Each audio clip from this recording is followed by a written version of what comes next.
Hello, my name is Yuri. Let's speak today about hierarchies in Jira. Jira, out of the box, supports the simplest hierarchy. It could be epic, story or task or bug, and subtask. So you could be able to use this hierarchy everywhere. But if you would like to move beyond, you would need to use embedded functionality of plans, which can make a sophisticated hierarchy according to your needs. In this case, you can define Odyssey, Saga, Epic, maybe Initiative, and the same subtask at the end. This hierarchy could be used in plans, so you can build your work breakdown structure and visualize your work progress.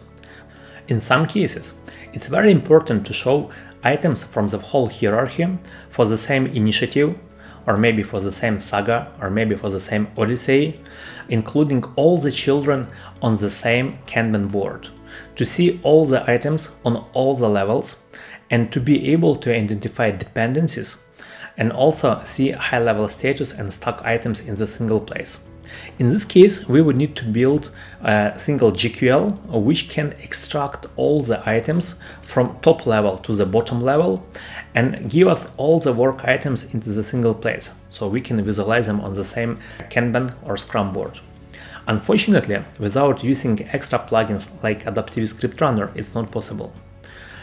Also, there are no embedded mechanism to recursively get all the items from top level to the bottom level and visualize them in the single place.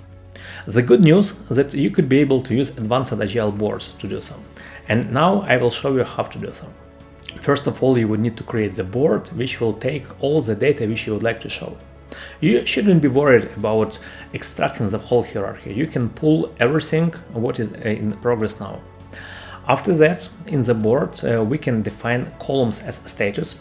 By the way, I have to admit that you do not have to use only a status. You can use any other type of columns because application has full flexibility here. And after that, we will enable option to show swim lanes by parent and enable option to show the full hierarchy. As a result, the application will pull all the data from GQL, which is defined for the board. And I will repeat myself, you don't need to define the full hierarchy GQL, you can take everything.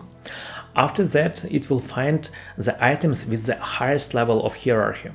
And all the items will be used for building swim lanes. After that, using recursion, the application will find children for those items, their children, and it will continue doing so until it will reach the bottom of the hierarchy. So all the items from the highest level of hierarchy to the lowest one will be encapsulated within the same swim lane. After that, it will take the items which are not part of any swim lanes with lower level hierarchy and do the same job. As a result, we could be able to get the full overview about the complete hierarchy within the same swim lane. In some cases, we don't need to see everything. Having this full overview, we still need to have a very quick filtering and show only initiative to epic, or maybe epic to story, or maybe epic story and subtask. So in this case, we can use embedded functionality for filtering by hierarchy level. As a result, having all this configuration done, you could be able to make the board which will aggregate within the swim lane the full hierarchy from the highest level to the lowest one. You could be able to collapse the swim lanes to get more holistic view. And you could be able to filter by different hierarchy level in order to see only relevant data and apply this filter very quickly. So always moving from some high level overview to more specific view. Thank you very much for watching. So in this video, we learned how to encapsulate the full hierarchy within the same swim lane on Kanban or Scrum board using Advanced Agile boards. So if you are interested in that, feel free to start free 30 days trial or request a free demo. Thank you for your attention and stay in touch.